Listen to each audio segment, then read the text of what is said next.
Don, you and I were chatting a little bit before the race about the race on Saturday, the Travers, but here's the man that can break it down inch by inch. Pete the Prophet, how are you doing? An interesting way of saying I'm a great guest. You know, Doug, you don't give me a lot of compliments.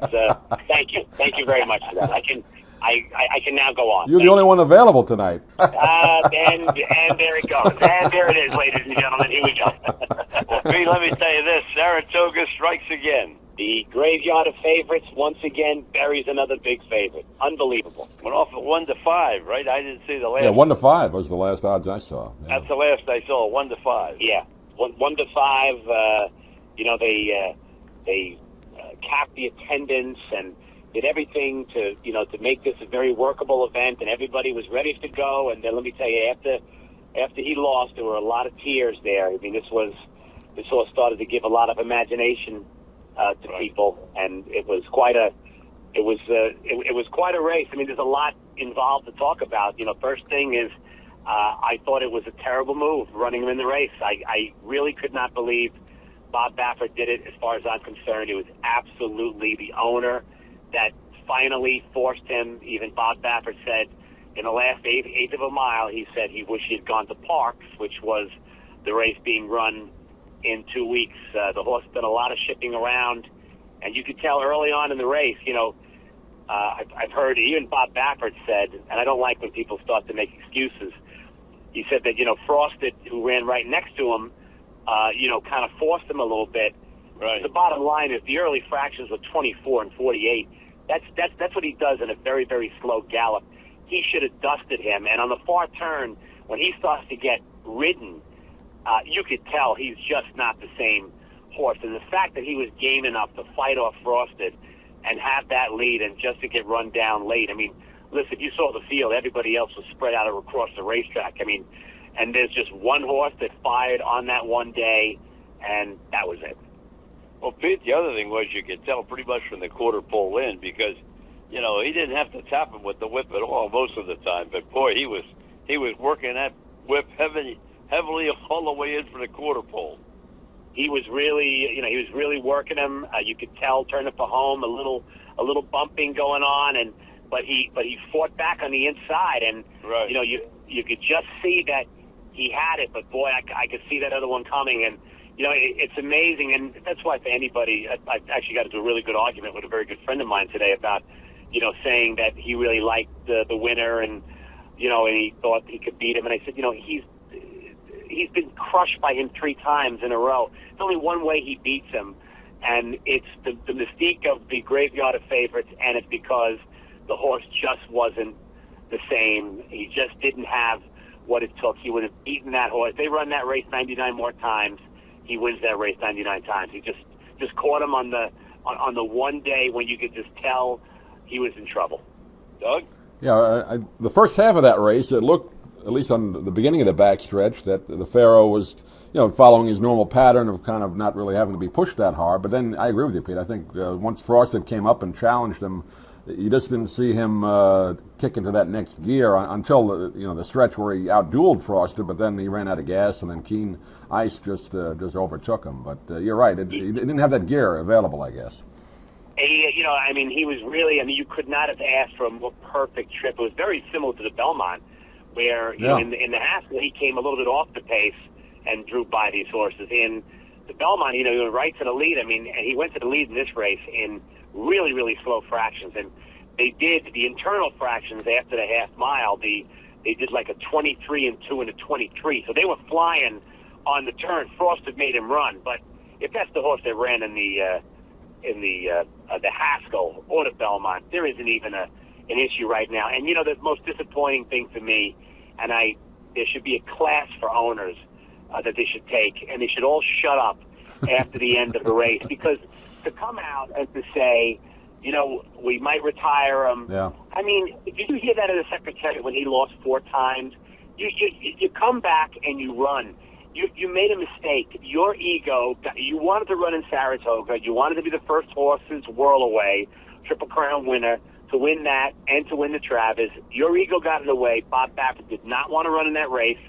And basically, Bob Baffert has called every single shot, but he buckled in this case, and he got beaten. Horse racing, again, I'm into body language, and he was quiet. He was very, very quiet in the post parade. He, I know somebody said he was sweating, which is actually a good thing. I mean, everything was fine. He was just not quite that eager beast. In the Belmont, he was kicking up a little bit of a storm, and he was really eager. He was just not the same horse. And believe me, going back and forth, no matter how far, to try, I really don't even understand why they go back to Del Mar in that case. Just leave him here. If you think you're going to run on the East Coast, either way you're running on the East Coast. Either way you're going to run in the Parks race, or you're going to run in the Classic. Stay here. You got your friend there at Saratoga. You can barn him there for the whole time. Why go back and forth? All those, 12,000 miles back and forth in a month. I think it was just too much to ask. Yeah, and I'll tell you, did you ever see anybody? You see the face of the owner when the horse finally wound up losing, and his wife, of course, broke into tears. But I mean, I think he realized, boy, he made a terrific mistake. Yeah, I really think he was here for. He's been very good for racing. He's a good guy, but he's got a little bit of like everyone in that case would have a little bit of an ego, and he really wanted to do it for Saratoga.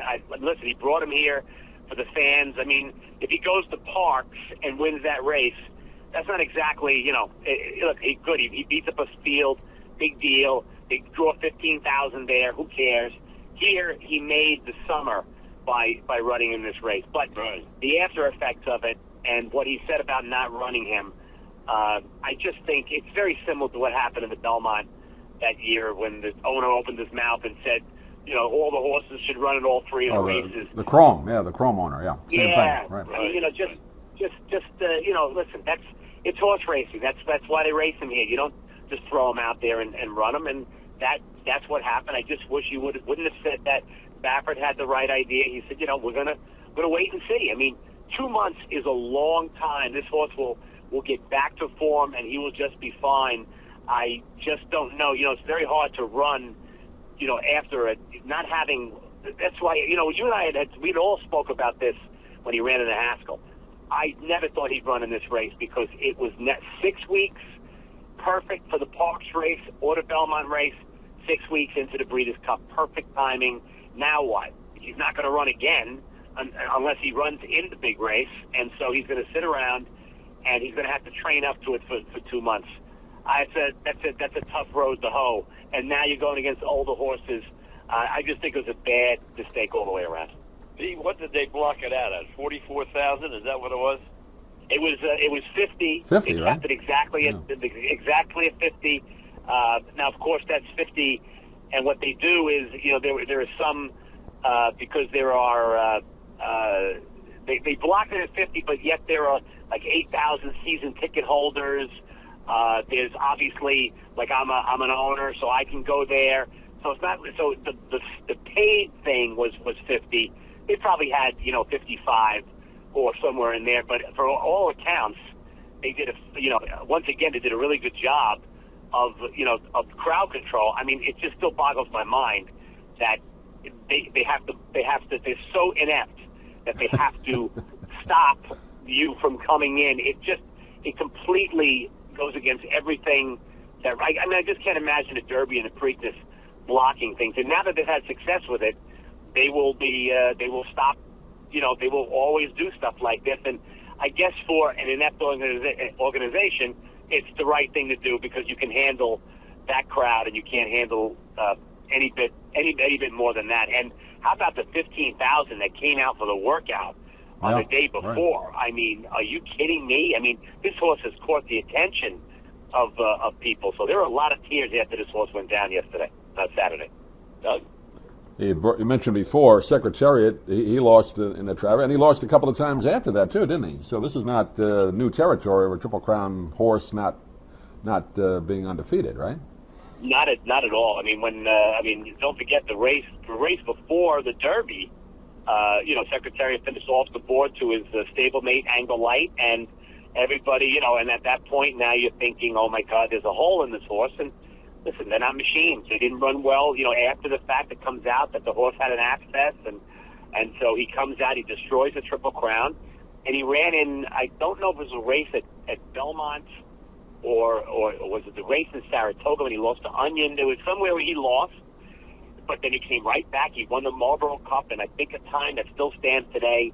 And then closes out his career. I mean, think about this. He closed out his career on the grass in Canada. So not only he went over there and he became the turf horse of the year by winning that race. Also, those are sporting people with a horse that's not a fragile animal. They ran him.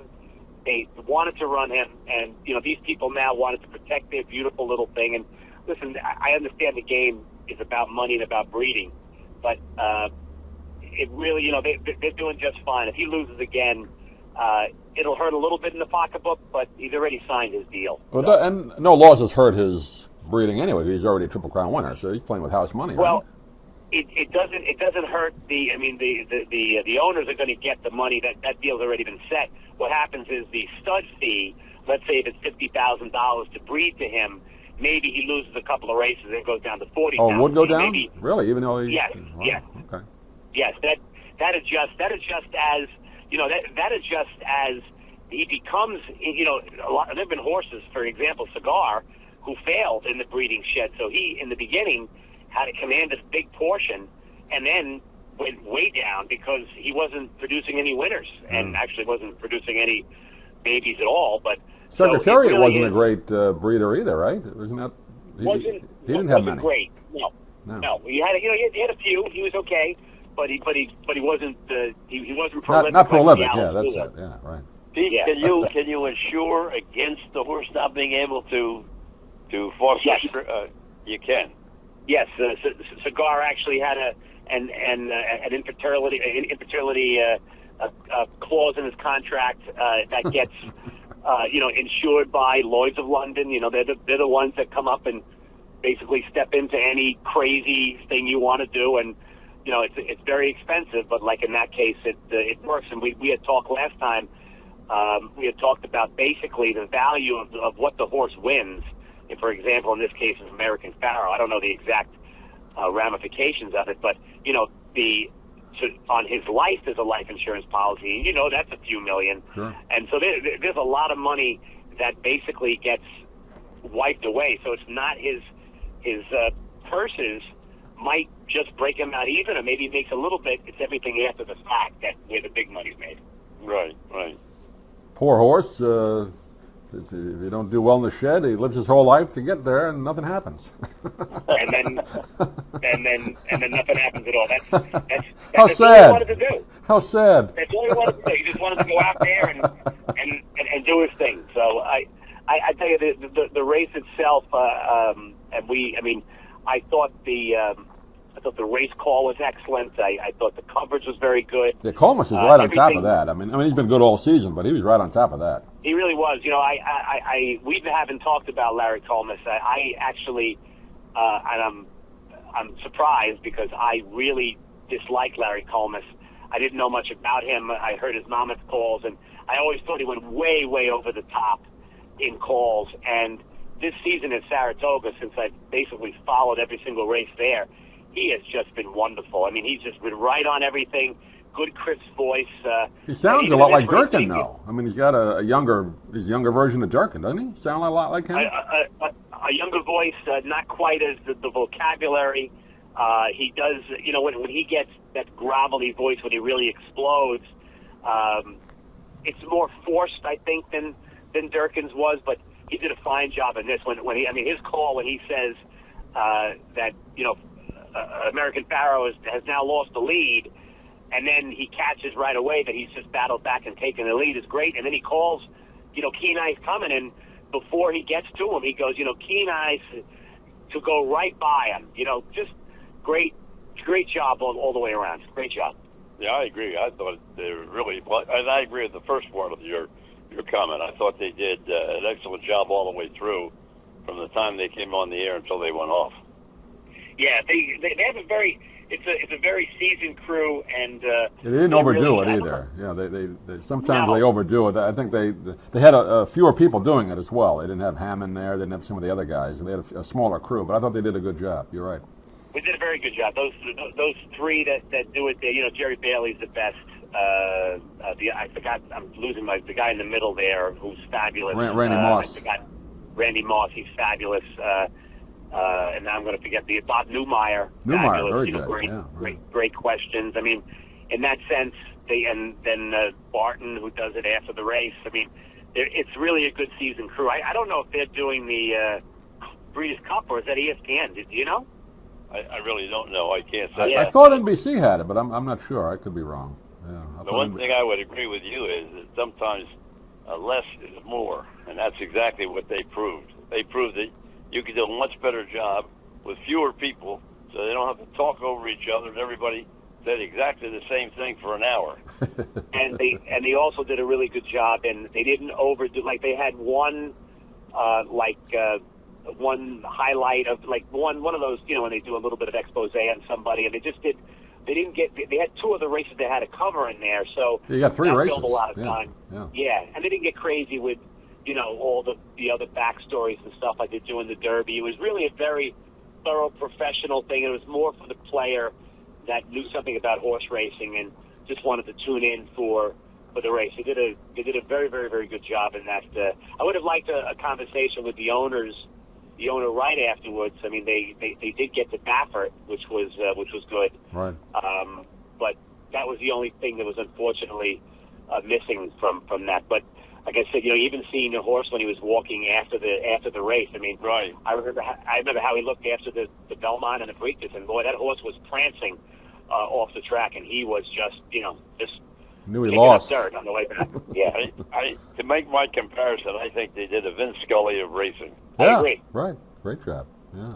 I agree. Really, really, really wonderful, and it was just a good. It just would have been wonderful if he would have just won that race, and then it would have been very exciting to see. Listen, either way, he was going to be trained up to the to this race, so that's why I thought the picking of Travers was a mistake. So I hope he runs. I don't think he's that good. I don't think he's all that. I mean, he certainly hasn't broken any track records, and his times have been okay. Nothing, you know, he doesn't give me Secretariat Seattle Slew Affirmed chills by any means, or even Spectacular Bid.